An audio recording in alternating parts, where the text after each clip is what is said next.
la loi exponentielle est une loi de probabilité qui concerne essentiellement des variables aléatoires continues qui représentent une durée de vie. C'est très souvent des durées de vie. Hein. C'est pour ça que l'on voit ici la variable t.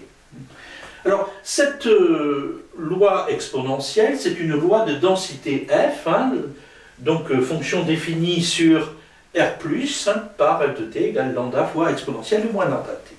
Remarquez qu'une primitive de cette fonction est la fonction définie sur R+, par moins exponentielle de moins lambda t. Par conséquent, eh bien, la probabilité pour que la variable aléatoire, que je vais appeler grand X, la probabilité pour que cette variable aléatoire soit comprise entre A et B, hein, alors toujours hein, le inférieur ou égal ou strictement inférieur, ça ne change rien, eh bien ceci va être égal à grand F de, alors grand F de B moins grand F de A, et ceci va me donner exponentielle de moins lambda A, hein, puisqu'on a le signe moins devant, moins exponentielle de moins lambda B. Il en résulte que si je considère maintenant C ici, hein, eh bien la probabilité pour que la variable aléatoire grand X soit inférieure ou égale à C, inférieur ou égal à C, ça veut dire tout simplement compris entre 0 et C. Et par conséquent, cela me donne, si j'applique tout simplement la formule, hein, ça fait exponentielle de moins lambda fois 0, hein, c'est-à-dire 1, moins exponentielle de moins lambda c.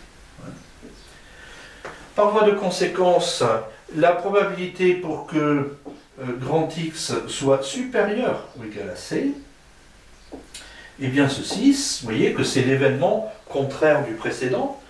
Par conséquent, c'est égal à 1 moins, entre parenthèses, 1 moins exponentielle de moins lambda c, et vous voyez qu'il ne me reste plus que exponentielle de moins lambda c.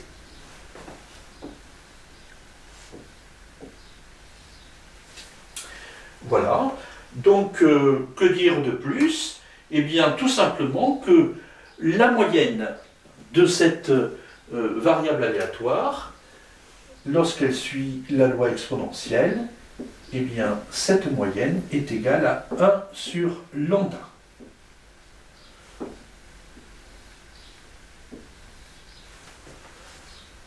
J'admets ce résultat sans démonstration.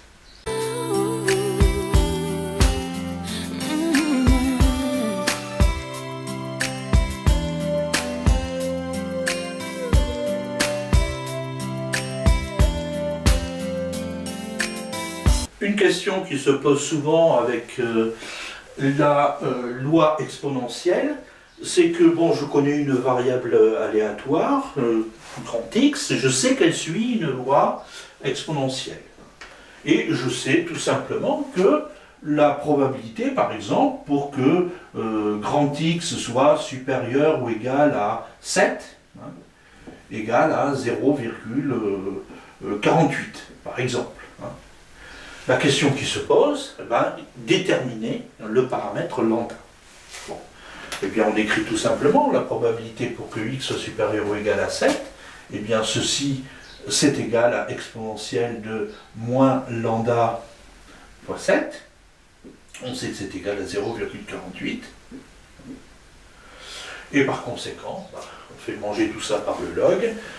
On obtient que moins 7 fois lambda est égal au logarithme népérien de 0,48 et par conséquent, bien lambda est égal à logarithme népérien de 0,48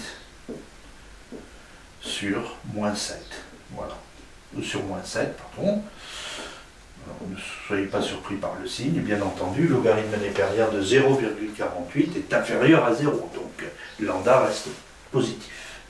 When I think how life used to be.